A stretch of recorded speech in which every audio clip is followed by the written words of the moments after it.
Iran అమెరికాల మధ్య యుద్ధ వాతావరణం తీవ్రంగా మారుతున్న పరిస్థితి సార్. ప్రపంచ చమురు రవాణాకు అత్యంత కీలకమైన హర్మూజ్ జలసంధిని మూసేస్తున్నట్లుగా ఇరాన్ ప్రకటించింది. భారత్ దిగుమతి చేసుకునే బ్రెంట్ క్రూడ్ ధర బ్యారెల్ కు ప్రస్తుతం $82 కు చేరుకుంది సార్. ఏం సార్ ఈ పరిణామాల తర్వాత, ఈ పరిణామాల నేపథ్యంలో భారత్ కు ఆయిల్ షాక్ తప్పదనుకోవాలి? అంటే మనకు అర్థం కావాల్సింది India's dependency on oil sector ఎంత అనేది ఫస్ట్ అర్థం కావాలి. ఇప్పుడు లేటెస్ట్ అంటే ఇది మారుతూ ఉంటుంది, కొద్దిగా అటు ఇటు అవుతుంటుంది. తాజాగా జనవరి 2026 లో మన దేశం మొత్తం ముడి చమురు అవసరాల్లో 87% ఇంపోర్ట్ చేసుకుంది. 87%. సో ఇంత వెరీ హై ఇంపోర్ట్ డిపెండెన్సీ ఉన్న కంట్రీ కనుక సహజంగానే గ్లోబల్ ఆయిల్ సప్లైస్ లో కానీ ఆయిల్ ప్రైసెస్ లో కానీ ఏమాత్రము మార్పులు వచ్చినా అది ఇండియన్ ఎకానమీ పైన తీవ్రమైన ప్రభావం చూపుతుంది. ఎంత ప్రభావం చూపుతుంది అంటే మీకు ఒక $10 per barrel కనుక పెరిగింది అనుకోండి, భారతదేశ జీడిపి 30-40 basis points తగ్గిపోతుంది. అంటే ఉదాహరణకు 7.5% మన గ్రోత్ రేట్ అనుకుందాం. ఒక $10 per barrel పెరిగితే మన గ్రోత్ రేట్ 7.1, 7.2 పడిపోతుంది. అలాగే ఇన్ఫ్లేషన్ కూడా ఒక 40-50 points పెరుగుతుంది. అంటే ఉదాహరణకు ఇప్పుడు 2% ఇన్ఫ్లేషన్ ఉంది. ఒకవేళ $10 పెరిగితే అది 2.4, 2.5% అవుతుంది. అంత తీవ్రంగా మన దేశం పైన global oil supplies, oil prices ప్రభావం చూపుతాయి. ఇప్పుడు ఈ వార్ వల్ల ఆయిల్ సప్లైస్ దీని ఎఫెక్ట్ ఎలా అవుతున్నాయో చూద్దాం. మనము 2022లో ఉక్రెయిన్ వార్కు ముందు మన ఆయిల్ సప్లైస్ లో నియర్లీ 2/3 గల్ఫ్ దేశాల నుంచే మనం తీసుకునే వాళ్ళం. కానీ 2022 ఉక్రెయిన్ వార్ తర్వాత అమెరికా శాంక్షన్స్ వల్ల రష్యా చౌకగా డిస్కౌంటెడ్ ఆయిల్ అమ్ముతూ మొదలుపెట్టింది. అంటే అరౌండ్ $10, $12 ఇట్లా మనకు ప్రపంచ మార్కెట్ ప్రైస్ కన్నా కూడా తక్కువ రావడం మొదలుపెట్టింది. దాంతో మన రష్యా ఆయిల్ కొనడం పెరుగుతుంది. ఒక దశలో అది 40% వచ్చేది. ఇప్పుడు ట్రంప్ శాంక్షన్స్ వల్ల మనం గ్రాడ్యువల్ గా తగ్గించుకుంటూ వస్తున్నాం. లేటెస్ట్ గా 25% ఇండియన్ టోటల్ ఆయిల్ ఇంపోర్ట్స్ లో 25% రష్యన్ ఆయిల్ పడిపోయింది. ఇప్పుడు గల్ఫ్ నుంచి వచ్చే ఆయిల్ సప్లైస్ లో ఇబ్బందులు ఏర్పడితే మనం రష్యా నుంచి మళ్ళీ ఆయిల్ ఇంపోర్ట్ పెంచుకోవచ్చు. కానీ అది అమెరికా శాంక్షన్స్ ఎదిరించి రష్యన్ ఆయిల్ కొనే ధైర్యం మన ప్రభుత్వం చేయాలి. సో దానికి సిద్ధపడాలి. సహజంగానే అమెరికా నుంచి తీవ్రమైన ఒత్తిడి వస్తుంది. సో అదొక ఆప్షన్. అంటే మన ఆయిల్ సప్లైస్ రష్యన్ ఇంపోర్ట్స్ తగ్గినాయి కనుక దాన్ని మళ్ళీ పెంచుకోగలిగితే ఇక్కడ వచ్చే డిస్టర్బెన్స్ తో మనకు బయటపడగలం. ఇక గల్ఫ్ నుంచి వచ్చే ఆయిల్, మనకు వచ్చే ఆయిల్ ప్రపంచంలో ఉన్న ఆయిల్ సప్లైస్ లో 20% ఈ స్టేట్ ఆఫ్ హర్మూజ్ నుంచి వస్తుంది. స్టేట్ ఆఫ్ హర్మూజ్ అంటే హర్మూజ్ జలసంధి, ఇరాన్ సమీపంలో ఉన్న ఈ small stretch of water, ocean waters. అంటే ఆ జలసంధి ద్వారా ప్రపంచంలో ఉండే సప్లైస్ లో 20% వెళ్తాయి. ఇండియాకు వచ్చే దాంట్లో అయితే 55% వస్తాయి. So as of today latest గా మీకు జనవరి 2026 డేటా ఏంటంటే స్టేట్ ఆఫ్ హర్మూజ్ ద్వారా ఇండియాకు వచ్చే ఆయిల్ ఇంపోర్ట్స్ 55% వచ్చాయి. సో వస్తాయి. అంటే Iran already state of Hormuz మూసేసింది కనుక ఈ సప్లైస్ అన్ని ఇబ్బందుల్లో పడతాయి. మన సౌదీ అరేబియా నుంచి, యునైటెడ్ అరబ్ ఎమిరేట్స్ నుంచి ఆయిలే కాదు, LNG, నేచురల్ గ్యాస్, LPG ఇవన్నీ కూడా ఇక్కడ నుంచే వస్తాయి. ఇవన్నీ డెఫినెట్ గా ఎఫెక్ట్ అవుతాయి. ఎఫెక్ట్ అయినప్పుడు ఏంటి మనకు పరిష్కారం? నేను ఇంతకుముందు చెప్పినట్టు రష్యన్ ఆయిల్ ఇంపోర్ట్స్ పెంచుకోవడం ఒక పరిష్కారం. రెండవ పరిష్కారం ఏంటి అన్నప్పుడు మనము అమెరికా డైరెక్షన్ లో వెనిజులా నుంచి తీసుకోవడం మరో మార్గం. కానీ అక్కడ వచ్చే ఛాలెంజ్ ఏంటంటే ఇప్పుడు మనము ప్రధానంగా బ్రెంట్ క్రూడ్ తీసుకుంటాం. ఇది కాక అమెరికా నుంచైనా వెనిజులా నుంచైనా వచ్చేది WTI గ్రేడ్ అంటారు. అంటే వెస్టర్న్ టెక్సాస్ ఇంటర్మీడియట్స్ అంటారు. అది వాస్తవంగా కొంత తక్కువ ఉంటుంది ప్రైస్, కానీ అది చాలా కోర్స్ రకం. అంటే దానికి రిఫైనింగ్ కాస్ట్ ఎక్కువైపోతుంది. సో దానివల్ల మళ్ళీ మనకు కాస్ట్ పెరిగిపోతుంది. అది కూడా డిస్టెన్స్ చాలా ఎక్కువ దూరం నుంచి తెచ్చుకోవాల్సి ఉంటుంది. ఎక్కువ దూరం నుంచి తెచ్చుకోవడం వల్ల మనకు షిప్పింగ్ కాస్ట్ కూడా పెరిగిపోతుంది. అందువల్ల ఒకటి షిప్పింగ్ కాస్ట్ పెరగడము, రిఫైనింగ్ కాస్ట్ పెరగడమే కాకుండా అది రావటానికి సమయం కూడా ఎక్కువ పడుతుంది. సో అందువల్ల 3 రకాలుగా కూడా WTI క్రూడ్ తో ఉన్న సమస్య.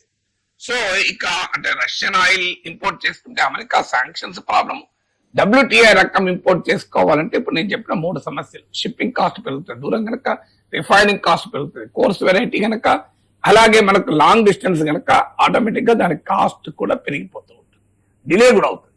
ఇక ఇది కానప్పుడు ఇంకో మార్గం ఏంటంటే స్టేట్ ఆఫ్ హర్మూజ్ ద్వారా మనము దిగుమతి చేసుకోకపోతే ఆల్టర్నేట్ రూట్స్ ద్వారా దిగుమతి చేసుకోవాలి. కేఫ్ ఆఫ్ గుడ్ హోప్ నుంచి అట్లా చాలా లాంగ్ డిస్టెన్స్ తిరిగి రావాలి. దానివల్ల ఏమవుతుందంటే మళ్ళీ సిమిలర్ సిచ్యువేషన్ 15 to 20 days ఆలస్యం కావచ్చు. లాంగ్ డిస్టెన్స్ వల్ల ఫ్లైట్ చార్జెస్ పెరుగుతాయి, సో కాస్ట్ పెరుగుతుంది. అందువల్ల ఏ రకంగా చూసినా మనకు ఇతర సోర్సెస్ నుంచి తెచ్చుకోవచ్చు. ఎందుకంటే మనము సుమారు 40 దేశాల నుంచి మనకి ఈ ఎనర్జీ ట్రేడ్ ఉంటుంది. అందువల్ల డైవర్సిఫై అయి ఉన్నాం. కానీ దానికి కాస్ట్ ఇంప్లికేషన్స్ ఉంటాయి, టైం ఇంప్లికేషన్స్ ఉంటాయి. ఇది కానప్పుడు ఏంటి, డొమెస్టిక్ ప్రొడక్షన్ పెంచుకోవడం. డొమెస్టిక్ ప్రొడక్షన్ అంత తొందరగా పెంచుకోవడం అనేది అంత సులభం కాదు. మరో మార్గం ఏంటి అంటే అప్పటిదాకా ఏం చేయాలి, ఇప్పుడు మనము అమెరికా WTI వెరైటీ దిగుమతి చేసుకోవాలనుకున్నా లేదా లాంగ్ డిస్టెన్స్ దిగుమతి చేసుకోవాలనుకున్నా కాస్ట్ పెరిగినా సప్లై అయితే ఉంటుంది. ఎట్టి సప్లై షాక్ రాదు, కాస్ట్ షాక్ తప్పదు. సప్లై షాక్ అవాయిడ్ చేయొచ్చు. అప్పటి వరకు మనకు సమయం పడుతుంది కదా, మరి ఆ సప్లై డిలే అయ్యే ప్రమాదం ఉంటుంది కదా. అంటే ఇక్కడ రెండు ప్రాబ్లమ్స్, ఒకటి కాస్ట్, రెండు సరఫరా. ఇప్పుడు ఎంత ధరైనా చెల్లిస్తాను కానీ ఆడ సప్లై లేదంటే ఏం చేస్తాం? సో అందువల్ల ధర చెల్లించడానికి ఇబ్బంది లేదు, కానీ సప్లై లేదు. సప్లై చాలా ఎక్కువ ఉంది కానీ ధర బాగా పెరిగిపోయింది. రెండు కూడా మనకు సాధ్యమయ్యే పని కాదు. సో అందువల్ల సప్లైస్ ఎన్ష్యూర్ కావాలి, కాస్ట్ ఎన్ష్యూర్ కావాలి. సప్లైస్ ఎన్ష్యూర్ కావటానికి మార్గం ఉంది. మనం ఇప్పుడు నేను చెప్పినట్టు అమెరికాను ఒప్పించగలిగితే, అమెరికా ఒత్తిళ్లను ఎదిరించగలిగితే రష్యన్ ఆయిల్ కొనొచ్చు. రష్యన్ ఆయిల్ వల్ల కాస్ట్ పెరగదు, సప్లై ఎన్ష్యూర్ అవుతుంది, అది లాభం. కానీ దానికి అమెరికా అంత సులభంగా అంగీకరించదు. భారత ప్రభుత్వం ధైర్యం చేసి ఎదిరించడానికి రెడీగా లేదు. ఇక మీకు ఆ WTI వెరైటీ అయినా లాంగ్ డిస్టెన్స్ తెచ్చుకున్నా సప్లై ఎన్ష్యూర్ అవుతుంది, కానీ కాస్ట్ పెరుగుతుంది, కానీ సప్లై డిలే అవుతుంది. మరి దాన్ని ఆ డిలే నుంచి ఎట్లా బయటపడాలి అన్నప్పుడు మనకు స్ట్రాటజిక్ ఆయిల్ రిజర్వ్స్ అని ఉంటాయి. ఈ స్ట్రాటజిక్ ఆయిల్ రిజర్వ్స్ ఏంటంటే ఇండియాకు 74 days 74 రోజుల పాటు మనము ఆయిల్ నిల్వల నుంచి ట్యాప్ చేయొచ్చు. అంటే మన దగ్గర ఉన్న ఆయిల్ నిల్వలు అంటే కామన్ మ్యాన్ అర్థం కావాలంటే ఇప్పుడు మనం ఒక ఇరిగేషన్ ప్రాజెక్ట్ లో నీళ్లు, శ్రీశైలం ప్రాజెక్ట్ లో నీళ్లు స్టోర్ చేసుకుంటాం, నాగార్జున సాగర్ లో స్టోర్ చేసుకుంటాం. మళ్ళీ మనకు వాటర్ లేనప్పుడు ఆ వాటర్ వాడుకుంటాం, దాన్ని వాటర్ నిల్వ అంటాం. అలాగే మనకు ఆహార ధాన్యాల్ని ఫుడ్ కార్పొరేషన్ ఆఫ్ ఇండియా గోడౌన్లలో స్టోర్ చేసి పెట్టుకుంటాం. ఇలాగే ఆయిల్ కూడా స్టోర్ చేసి పెట్టుకుంటాం. అండర్ గ్రౌండ్ లో పెద్ద ఎత్తున ఆయిల్ రిజర్వ్స్ పెట్టుకుంటాం. అది ఇప్పుడు మన విశాఖపట్నం సమీపంలో కూడా ఆయిల్ రిజర్వ్స్ ఉన్నాయి, స్ట్రాటజిక్ ఆయిల్ రిజర్వ్స్. అంటే భారతదేశ స్ట్రాటజిక్ ఆయిల్ రిజర్వ్స్ విశాఖపట్నం సమీపంలో ఆంధ్ర తీరం కూడా it is hosting India's energy security, దేశ ఇంధన భద్రతకు దోహదం చేస్తుంది. ఈ 7 మీకు Hardeep Singh puri Indian oil minister parliament కి ఇచ్చిన డేటా ప్రకారం India strategic oil reserves 74 days వరకు మీట్ అవుతుంది. అంటే ఒక్క చుక్క ఆయిల్ కూడా ఇండియా ఇంపోర్ట్ చేసుకోకపోయినా 74 రోజుల పాటు ప్రమాదం లేదు. కానీ 74 రోజుల పాటు అంటే ఎక్కువ రోజులు ఏం కాదు. అది ఇప్పుడు మనతో పోలిస్తే అమెరికాకు, చైనాకు స్ట్రాటజిక్ ఆయిల్ రిజర్వ్ చాలా ఎక్కువ. అప్పుడు అమెరికాకు 415 మిలియన్ బ్యారల్స్ రిజర్వ్స్, చైనాకు 1.3 బిలియన్ బ్యారల్స్ రిజర్వ్స్ ఉన్నాయి. అమెరికా, చైనాల ఆయిల్ రిజర్వ్ 4 months కి సరిపోతుంది, 4 నెలలు సరిపోతుంది. ఇండియా ఒకప్పుడు 15 days వరకే ఉండేది, పెంచుకుంటూ వచ్చాం. మనం ఇప్పుడు ఆదాపు నౌ 74 days ఉంది. సో అందువల్ల ఈ 74 days లో ఆయిల్ వార్ సిచ్యువేషన్ కాస్త తగ్గిపోయి స్టేట్ ఆఫ్ హర్మూజ్ నుంచి కనుక ఆయిల్ రాగలిగితే ప్రాబ్లం లేదు. డిలే అయినా ఇతర సోర్సెస్ నుంచి ఆయిల్ వచ్చిన ప్రాబ్లం, రష్యా నుంచి ఆయిల్ కనుక ఇంపోర్ట్ చేసుకున్న ప్రాబ్లం లేదు. అందువల్ల ఈ ఆప్షన్స్ మనకు ఉన్నాయి. బట్ డెఫినెట్ గా సప్లై షాక్ కాకపోయినా సప్లై ఛాలెంజెస్ అయితే స్పష్టంగా ఉన్నాయి. ఇక ఇవి ఏవి చేసినా కాస్ట్ మొత్తం తప్పదు.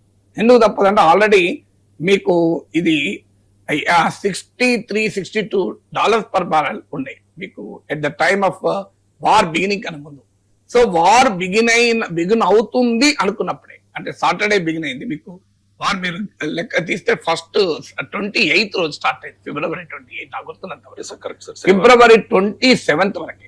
అంటే ఇక వార్ రాబోతుంది అన్న సంకేతాలు వచ్చినప్పుడే 6 to 8% పెరిగి $72 అయిపోయింది. మీకు మోర్ దెన్ 10%, సారీ 12-13% పెరిగింది, $70 to $73 అయిపోయింది అప్పటికి. సో ఇప్పుడు మళ్ళీ $82 కి పెరిగింది. అంటే వార్ స్టార్ట్ అయినప్పటి నుంచే స్టార్ట్ కాకముందే పెరుగుతుంది. ఇది ఎంతవరకు పెరగచ్చు?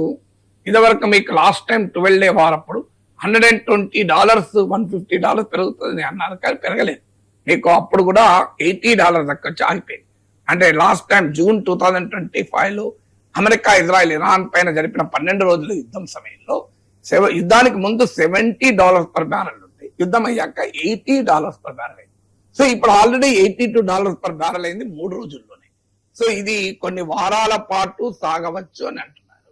అదే జరిగితే ఇది $100 దాటినా ఆశ్చర్యపడాల్సింది. సో అదే జరిగితే ప్రభుత్వం ప్రజలపైన భారాలు మోపే ప్రమాదం ఉంది.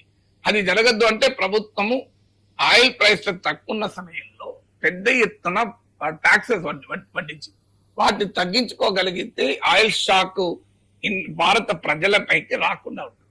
మీకు 2013-2012 ఆ ప్రాంతంలో ప్రపంచ ముడిచముల ధర $140 పర్ బ్యారెల్ పోయింది. అప్పుడు ఇంతకన్నా తక్కువ ఉండే పెట్రోల్ ధర ₹70 ఉంది, 80 ఇదే రేంజ్ లో ఉన్నాయి, ఇంతకన్నా తక్కువ ఉంది సార్. అలాగే మీకు నరేంద్ర మోడీ ప్రైమ్ మినిస్టర్ అయిన తర్వాత ఆయన సమయంలో $108 పర్ బ్యారెల్ ఉంది, కానీ ఆ రోజు పెట్రోల్ లీటర్ ₹70, ఇవాళ ₹100. అంటే మరి ఏమైంది?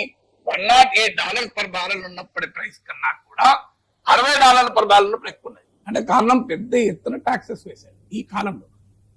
అందువల్ల ఆ ట్యాక్సెస్ కనుక తగ్గించగలిగితే మీకు ఆయిల్ షాక్ ప్రజలకు తగలకుండా భారత ప్రభుత్వం ఇన్సులేట్ చేయొచ్చు. సో అది ఎంత మేరకు చేస్తుంది అనేది చూడాలి. ఈలోగా ఇథనాల్ బ్లెండింగ్ అంటారు. ఇప్పుడు మనం ఆల్రెడీ 10% ఇథనాల్ బ్లెండింగ్ లో ఉన్నాం.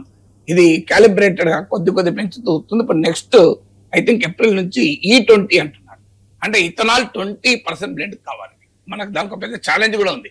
2018 తర్వాత కొన్న వెహికల్స్ ఏమో ఆల్రెడీ ఇథనాల్ బ్లెండింగ్ కు సూటబుల్ గా ఇంజన్స్ ఉన్నాయి. అంతకు ముందు కొన్నవేమో నీకు ఇథనాల్ బ్లెండింగ్ కు సూటబుల్ అవునా కాదని చర్చ కూడా నడుస్తుంది.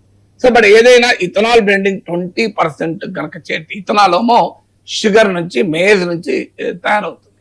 అందువల్ల ఇథనాల్ బ్లెండింగ్ ను పెద్ద ఎత్తున భారత ప్రభుత్వం చేయగలుగుతుంది కనుక కాస్త ఈ ఆయిల్ డిపెండెన్సీని కాస్త తగ్గించుకోవటానికి వీలు కలుగుతుంది.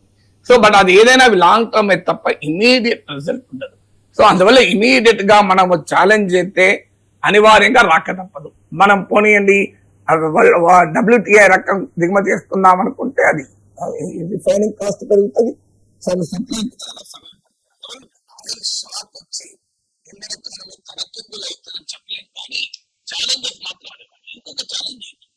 ఆయిల్ అనేది మనం ఇంపోర్ట్ చేసుకుంటాము.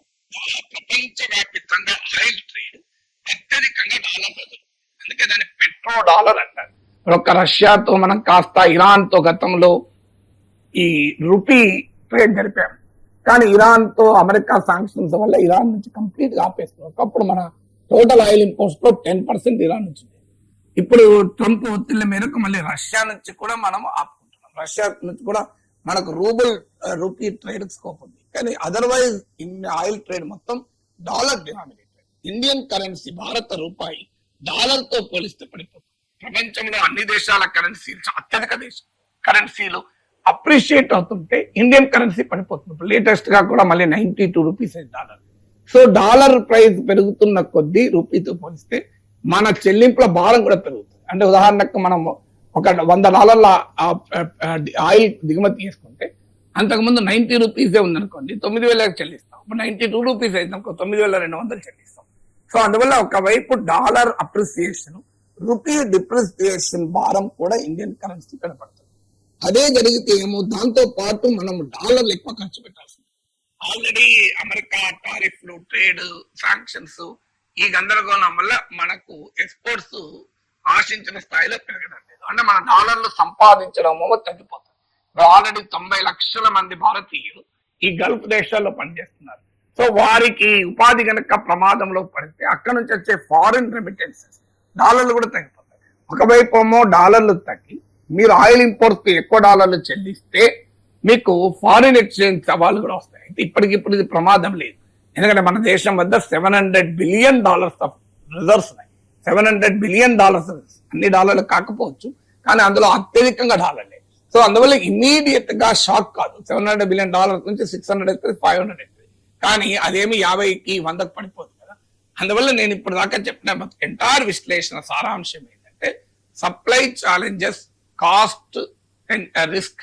సప్లై ఛాలెంజెస్, కాస్ట్ షాక్ తప్పదు, కానీ పెద్ద ఎత్తున ఇండియన్ ఎకానమీ ఆయిల్ షాక్ గురవుతుందా అంటే కాదు. కానీ అనివార్యంగా సప్లైస్ లో ఛాలెంజెస్, సరఫరాల్లో సవాళ్ళు ఎదుర్కోవాలి. కాస్ట్ షాక్ అయితే తప్పనిసరిగా ఎదుర్కోవాల్సి ఉంటుంది.